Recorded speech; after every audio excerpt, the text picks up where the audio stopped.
তাহলে কাছিকাটা অথবা নপাড়া সংযোগ সড়ক করে কাছিকাটা নপাড়া চড়াটাকে টোটাল যোগাযোগ নেটওয়ার্কের মধ্যে নিয়ে আসা যায়।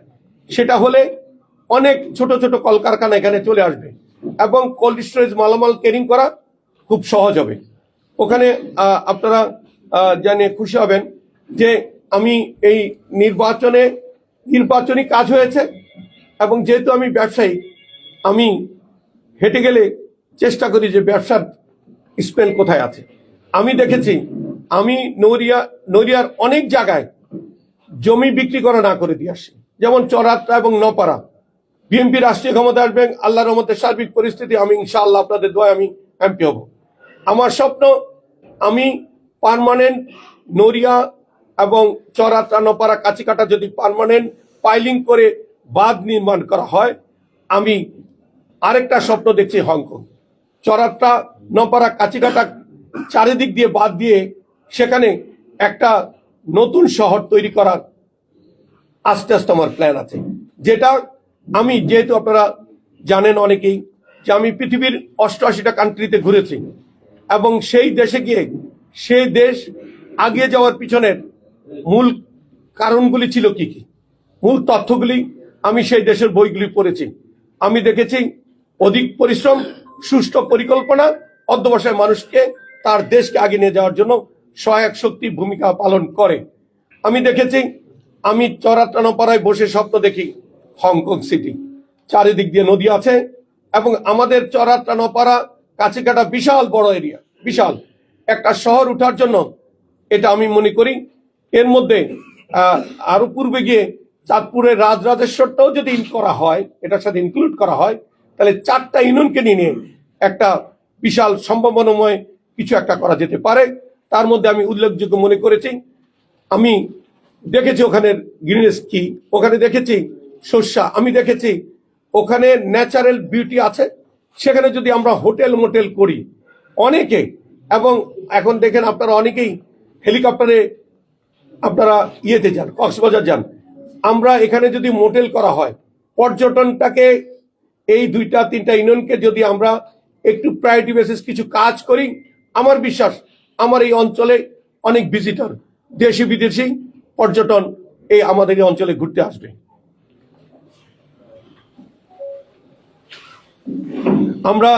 আপনারা জানেন আমাদের শুধু একটা রোড আছে ফেরি দিয়ে চলাচল করার পরে। এই রোডটা কোনো কারণে 2টা ট্রাক মুখোমুখি সংঘর্ষ হয়ে গেলে এই রাস্তাটা বন্ধ হয়ে যাবে। এবং এটা আমরা যদিও এখনো বলি না এটা এশিয়ান হাইওয়ে, কারণ একটা হাইওয়ের চেহারা এরকম না।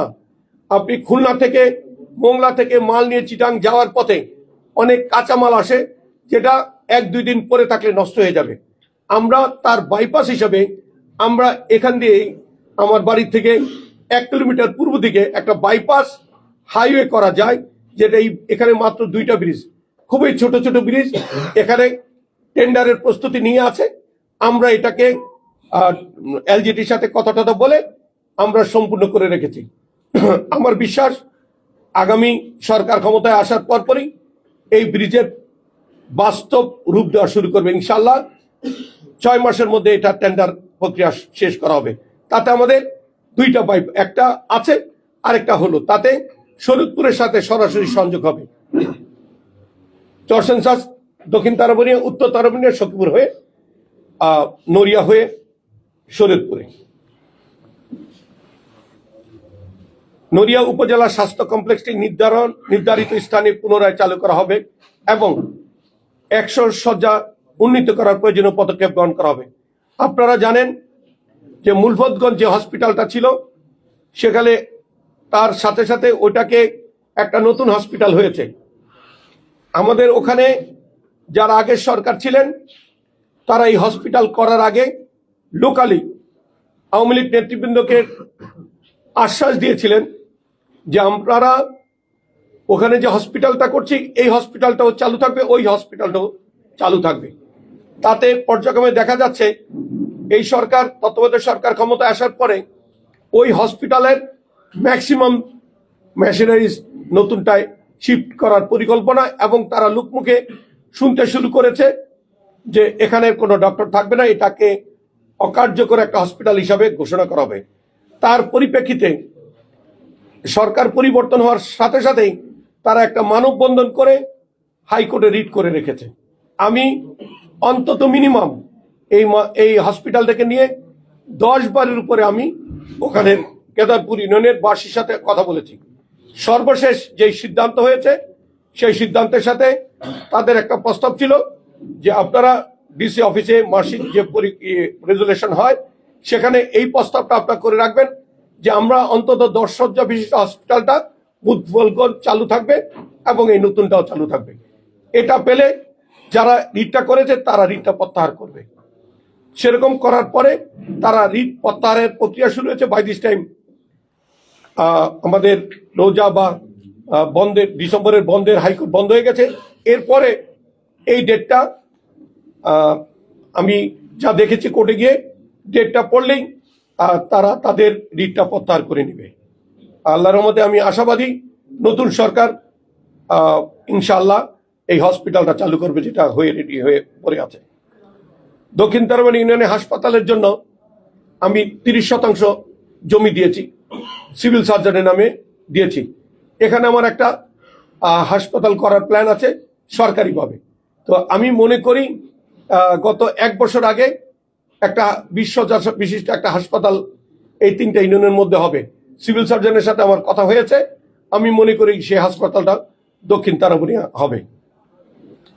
গর্ভবতী নারীদের নিরাপদ প্রসব নিশ্চিত করতে গ্রামীণ পর্যায়ে দক্ষ প্রত্যায়িত মিডওয়াইফ ধাত্রী স্বাস্থ্যকর্মীর সংখ্যা বৃদ্ধি এবং তাদের আধুনিক প্রশিক্ষণ প্রদান করা হবে।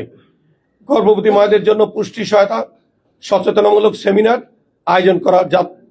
আয়োজন করা যাতে মাতৃমৃত্যুর হার কম হয়। মানসম্মত স্বাস্থ্যসেবা ও দক্ষ মানব সম্পদ তৈরির লক্ষ্যে একটি আধুনিক নার্সিং কলেজ প্রতিষ্ঠা করা হবে। এর প্ল্যানটা হলো, আমাদের আপনারা জানেন সারা বিশ্বে ডিপ্লোমা এবং গ্রাজুয়েট নার্সের চাহিদা। এতে শুধু মিডল ইস্টে মানে ইউইতে আছে প্রায় 25,000 ডিপ্লোমা এবং গ্রাজুয়েট নার্সের চাহিদা।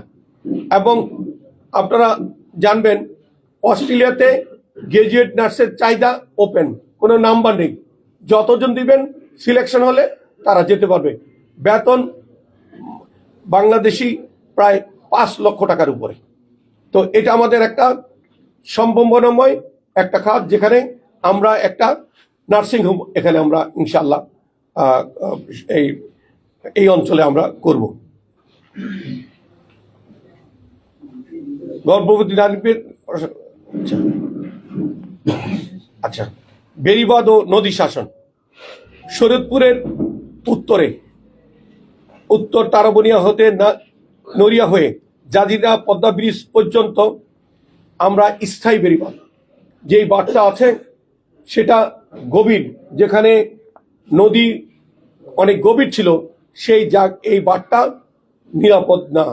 আমরা মনে করি এখান থেকে অন্তত মিনিমাম 2 কিলোমিটার উত্তরে গিয়ে আমরা যদি বেড়িবাঁধটা দেই পার্মানেন্ট পাইলিং করে, তাহলে এই 2 কিলোমিটারের মধ্যে আমরা এখানে একটা পদ্মা নদীর ডান তীরে নড়িয়া শকুর একটি কন্টেনার হ্যান্ডেলিং টার্মিনাল নির্মাণ করতে পারি এবং রপ্তানিমুখী ইন্ডাস্ট্রিয়াল জোন নির্মাণ করে। এই 2 কিলোমিটারের মধ্যে ব্রিজের গোড়া থেকে চাঁদপুরের বর্ডার পর্যন্ত আমাদের জমিটা আছে, সেখানে আমরা ইন্ডাস্ট্রিয়াল জোন করতে পারি।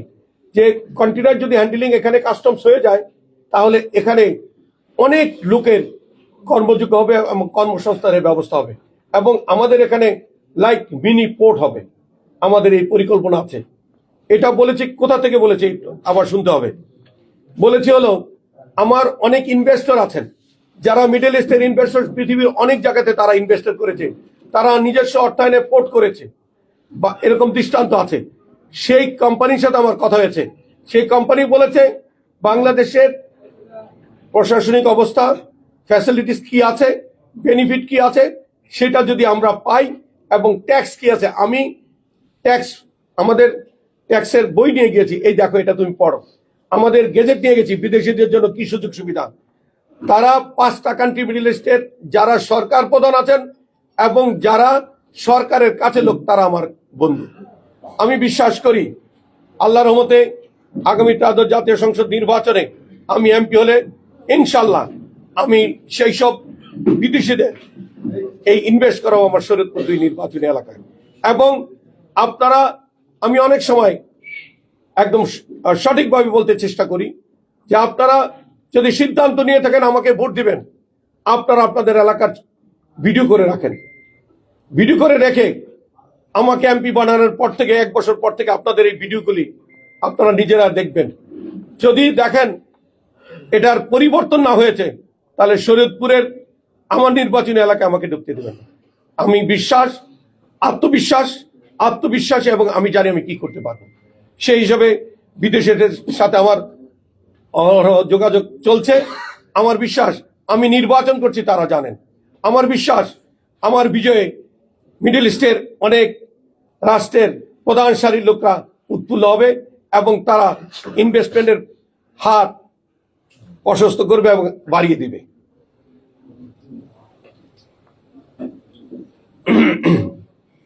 সখীপুরকে উপজেলা করা, এটা 1985 সালের 5ই এপ্রিল সেই সময়ের প্রধানমন্ত্রী বেগম খালেদা জিয়া সখীপুরে এসে আমার যে প্রস্তাবটা ছিল, সেই প্রস্তাবের প্রথম সারির প্রস্তাব ছিল সখীপুরকে উপজেলা করা।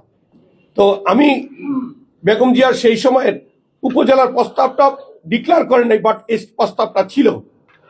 আমি মনে করি আমাদের বেগম খালেদা জিয়ার সুযোগ্য সন্তান শহীদ রাষ্ট্রপতি জিয়াউর রহমানের সুযোগ্য সন্তান তারেক রহমান বাংলাদেশের প্রধানমন্ত্রী হবে।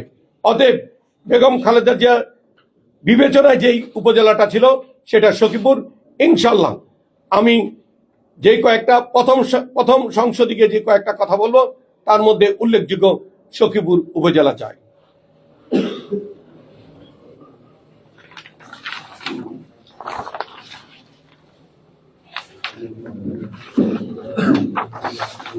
তো এই পর্যন্ত আমার প্রায় শেষ। আপনাদের ভোট সমর্থন পেলে আমি আপনাদের প্রতিনিধি হয়ে মহান সংসদে আপনাদের অধিকার আদায়ে সর্বদা সোচ্চার থাকবো ইনশাআল্লাহ। মহান রবের নিকট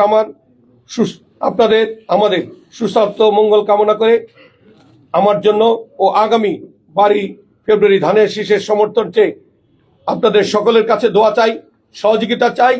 একটি নতুন বাংলাদেশ, একটি নতুন শরীয়তপুর গড়ার লক্ষ্যে আপনারা যারা দীর্ঘদিন পরিশ্রম করে যাচ্ছেন, আমি জানি আপনারা সাংবাদিকতার বাইরেও আপনার এই দেশের সন্তান।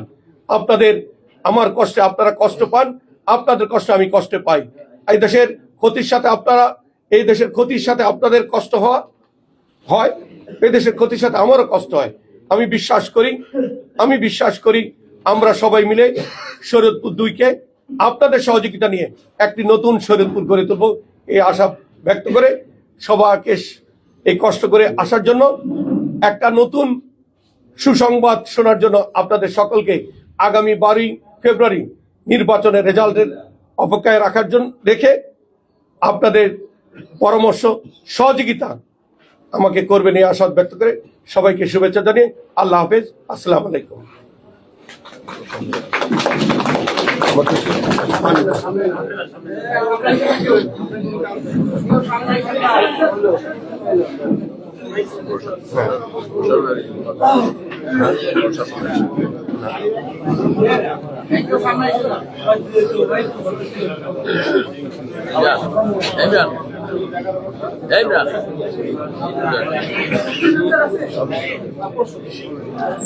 আমার বলেছি আমাদের এখানে বেগম খালেদা জিয়া এসেছিলেন 1995 5 এপ্রিল 1995 সালের 5 এপ্রিল। আমরা মোটামুটি আমার যা জানা আছে, যা চিন্তা করছি এটাই ঘোষণা দিয়েছি। এর মধ্যে যদি আপনাদের কোনো প্রশ্ন থাকে আপনারা বললে আমি তার উত্তর দেওয়ার চেষ্টা করব ইনশাআল্লাহ। ভাই, আপনার ইশতেহারে আপনার সবকিছু আমরা শুনেছি এবং আপনার সাথে দীর্ঘদিনের আমার একটা সম্পর্ক আছে। আমি আমার ব্যক্তিগতভাবে আমি সাংবাদিকদের বিষয়ে শুধু একটা প্রশ্ন করতে চাই। প্রশ্ন মানে জানতে চাই, যেমন মনে করেন আমার সাংবাদিকতা 16 বছর, অনেকে অনেক বেশি বছর ধরে সাংবাদিকতা করতে। আমি সাংবাদিকতার লাইফে আমি আপনাকে সংসদ সদস্য হিসেবে দেখিনি। তো না দেখার কারণে যখন সংসদ সদস্য আপনারা হয়ে যান বা হন নাই যখন, তখন কিন্তু আপনাদের সাথে আমাদের একটা বেশি ভালো সম্পর্ক থাকে। তো আপনি যখন সংসদ সদস্য হয়ে যাবেন আশা করছি, তখন কি আসলে আমাদের সাথে যে সম্পর্কটা আসলে এই যে দীর্ঘদিনের সম্পর্কটি ওরকম থাকবে, নাকি আপনি আপনার আমাদের সাথে আপনার যে সংসদ সদস্যের যে আচরণগুলো আমরা আগেও দেখছি বিভিন্ন ভাবে তারা একটু অন্যরকম হয়ে যায়, পরিবর্তন এটাও হতে পারে। সে যাই হোক না কেন, আমার কাছে আপনার প্রশ্ন হচ্ছে আমাদের ক্ষেত্রে যেভাবে নাম ধরে ডাকা, আসো যাও খাও বসো, এই যে একটা আচরণ আপনি আমার সাথে বা আমাদের সাথে করেছেন, সেইখানে আপনি আজকে যেটা বলেছেন যেটা রেকর্ড রাখবা, এটাই রেকর্ড থাকবে। এখন আপনি যেটা বলবেন যে আমাদের সাথে আপনার কতটুকু সম্পর্কে ঘাটতি হবে সেই বিষয়টা জানতে চাই। ধন্যবাদ আমাদের ছোট ভাই ইসরাফিল। আমার মূলত এই 16 বছরে মনে হয় ইসরাফিল আমাকে পরিবর্তন দেখে নাই। দুই, যেই প্রশ্নটা সেখানে যে আমি এমপি হয়ে গেলেন 1996 সালের 15ই ফেব্রুয়ারি যে আমি এমপি হয়েছিলাম, সেই সময়ে একটা পত্রিকা ছিল, খুব সুন্দর পত্রিকা এবং খুব শক্তিশালী সাংবাদিক ছিল, সে ছিল আমার উপদেষ্টা। এবং আমি গাড়িতে চললে সে আমার ডান পাশে বসতো। এবং আমি শরীয়তপুরে আসা থেকে আরম্ভ করে সংসদে পৌঁছানো পর্যন্ত অনেক সময় আমি লেখাপড়া করার কিভাবে করেছি দু একটা কথা বলি। এরকম যে ঠিক আছে ভাই তুমি একটু পড়ো, আমি শুনি, আমি না পড়ে ওর পরে ওটা আমার মুখস্থ হয়ে যেত। তো আমি অনেক সময় আমাকে কিছু লিখে দিলে এটার চেয়ে যদি আমার পাশে বসে বলতে বলতে থাকে ওইটাই আমার মাথায় ঢুকে যায়। তো এটা আমি বিশ্বাস করি, হ্যাঁ এইটা রেকর্ড থাকা ভালো। 6 মাস আমাদের যদি আল্লাহ যদি বাঁচায়, আমি যদি এমপি হই, 1 মাসের মধ্যেই তো তার পরিবর্তন দেখা যাবে। এই 1 মাস পরে সর্বজন এরকম একটা সাংবাদিক সম্মেলন ডেকে আমরা এই ভিডিওগুলি স্ক্রিনে দেখবো, আর আমার অবস্থানটা তুলে ধরা হবে। শফিকুর রহমান কিরণ এই কথা বলেছে, আর এখন এই অবস্থায় আমি বিশ্বাস করি মানুষের কিছু কিছু মানুষ আছে যার সুসময়ের কারণে অবস্থার পরিবর্তন করে ফেলে, তুমি থেকে আপনি চলে আসে।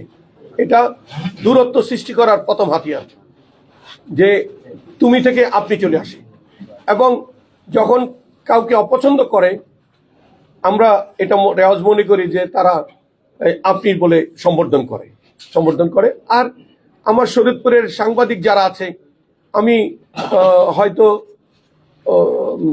সময় টিভি 16 বছর, কিন্তু আমি সিনিয়র অনেক সাংবাদিক আছে যারা আমার 33, 34, 35 বছর যাবৎ আমি যাদেরকে চিনি।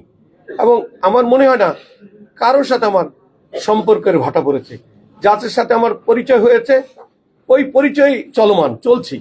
আমি আমার অবস্থার পরিপ্রেক্ষিতে আরেকটা জিনিস, এটা একদম সহজ বিষয়, কোনো কারণে আমি একটা অপরাধ করেই ফেললাম, সেই অপরাধটা আমি মনে করি এটা লিখাটা সম্পর্কের গ্যাপ সৃষ্টি হবে না। এটা তো তুমি তোমার প্রফেশনে আছো, আমি আমার প্রফেশনে, আমি ম্যান পাওয়ার এক্সপোর্ট করি। আমার কাছে লোক দিলা, আমি টাকা চাইলাম, টাকা নিয়ে পাঠাইলাম, তো আমি টাকা ছাড়া তো পাঠাবো না। আর তুমি তোমার প্রফেশনে আছো, তুমি আমার নিউজটা তুলবে, এর জন্যই তুমি ওই চাকরিটা করো। এখন সেখানে যদি তোমাকে আমি বলি কন্ডিশন দিয়ে দেই তোমার সাথে সুসম্পর্ক, আমার নেগেটিভ নিউজ ছাপাবো না, তাহলে তোমার সাথে কন্ডিশনাল সম্পর্ক হলো, আনকন্ডিশনাল সম্পর্ক শফিকুর রহমান কিরণের সাথে, সমস্ত সাংবাদিকদের সাথে। যে লিখবে তার সাথে যেই সম্পর্ক থাকবে, যে লিখবে না তার সাথে আমার ওই সম্পর্ক থাকবে, আমি বিশ্বাস করি।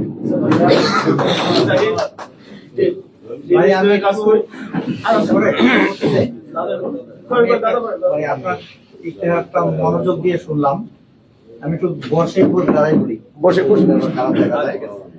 আচ্ছা আমাকে তো আপনি চিনে নেই, আর সহকর্মীরাও চিনে, আপনার নেতারা চিনে কিনা কেউ কেউ চিনতে পারে। তারপর আমার পরিচয় দিই, আমি সত্যজিৎ ঘোষ, কাজ করি প্রথম আলোতে।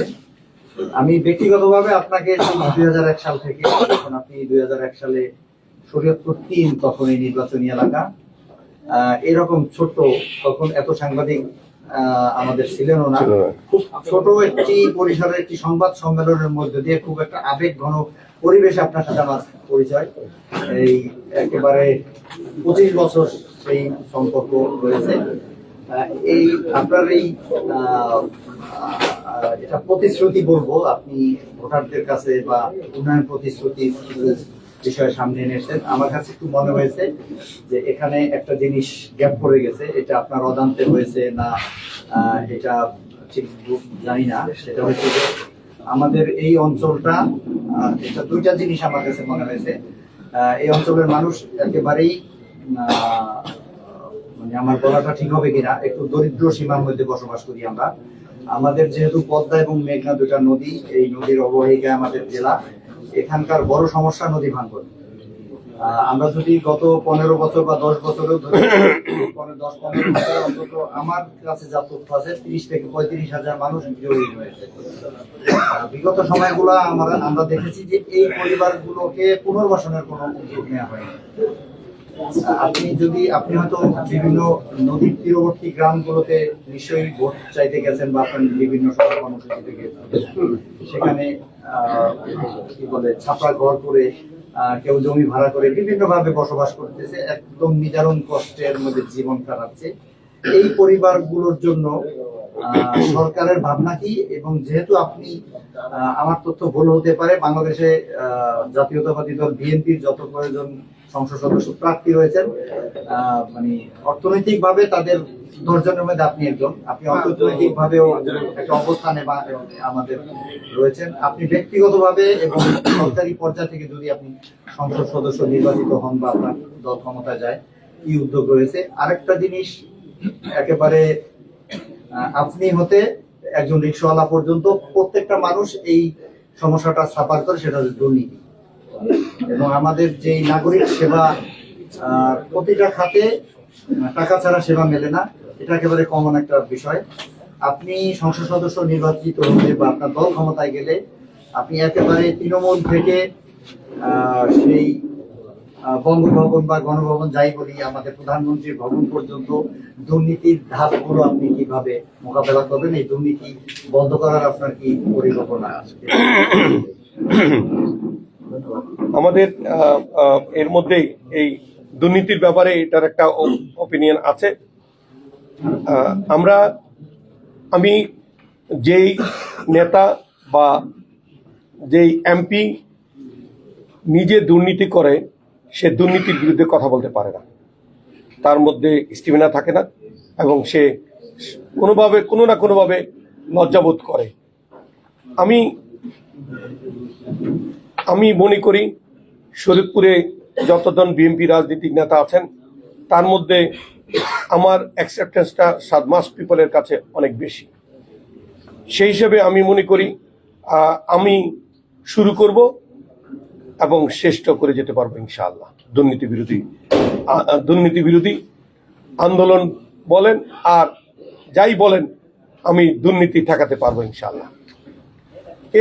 আপনি দেখেন, দুর্নীতি রন্ধ্রে রন্ধ্রে ঢুকে আছে।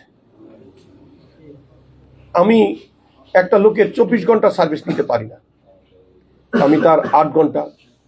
বাংলাদেশের পুলিশ 24 ঘন্টা এবং 30 দিন সার্ভিস দিচ্ছে। তাদেরকে আপনারা ডিউটিতে পাঠিয়ে যে আপনারা আসামি ধরে নিয়ে আসেন, আপনারা সাংবাদিকরা তাদের থানায় গিয়ে দেখেন তো তার জন্য ডিজেল বা পেট্রোল বরাদ্দ কতটুকু আছে।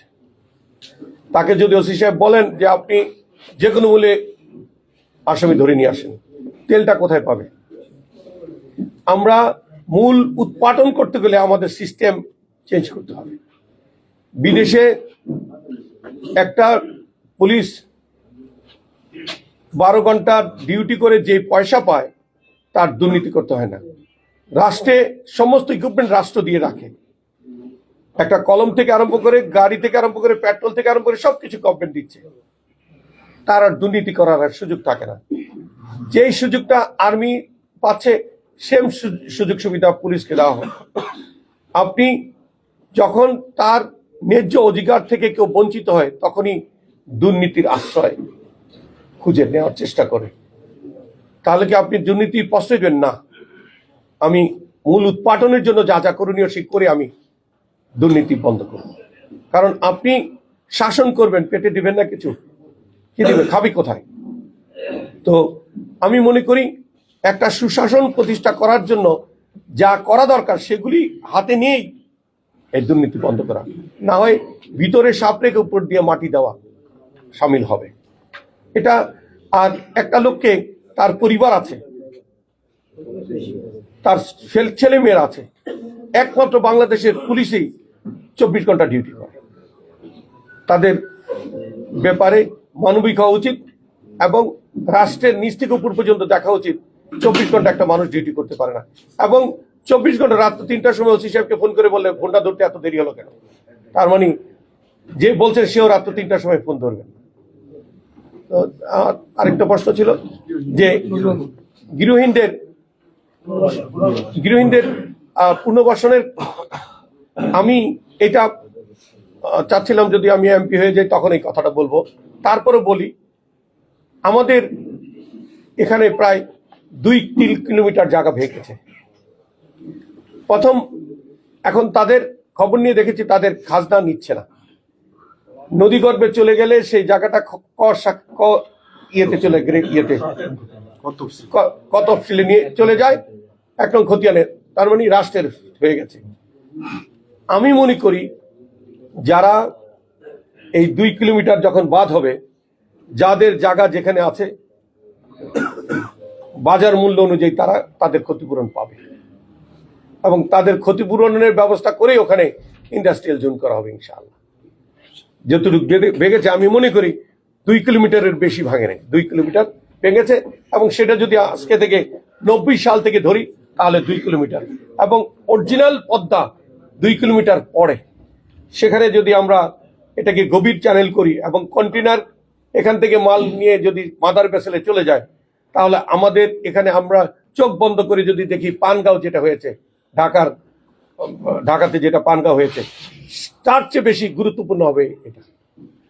তো আর কেউ প্রশ্ন করবেন কিনা? আমার প্রশ্ন ছিল, একটু বৃষ্টি হলেই পানিতে চলে যাচ্ছে রাস্তাঘাট, ঘরবাড়ি, কৃষি জমি।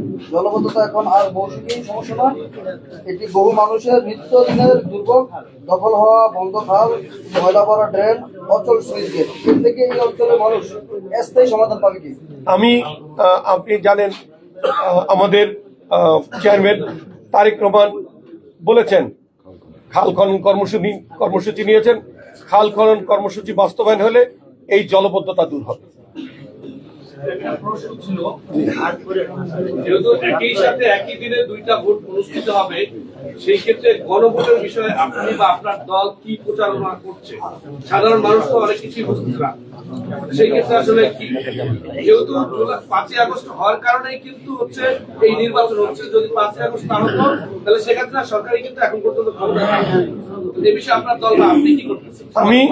আমি শফিকুর রহমান কিরণ একজন রাজনৈতিক কর্মী, এর বাইরেও আমি একজন সাধারণ মানুষ। সেখানে আমি যেহেতু সাংবাদিক সম্মেলনটা করেছি নির্বাচনকে কেন্দ্র করে, আর 3 দিন পরে নির্বাচন, সেহেতু আমার পার্টির চেয়ারম্যান একটা ঘোষণা দিয়েছেন, এটা পরিষ্কার করে দিয়েছেন, হা বা না এটা উনি পরিষ্কার করেছেন। আমার ব্যক্তিগত অবস্থানের মধ্যে এই মুহূর্তে নেই, আমি 12 তারিখের মধ্যে ফ্রি হব।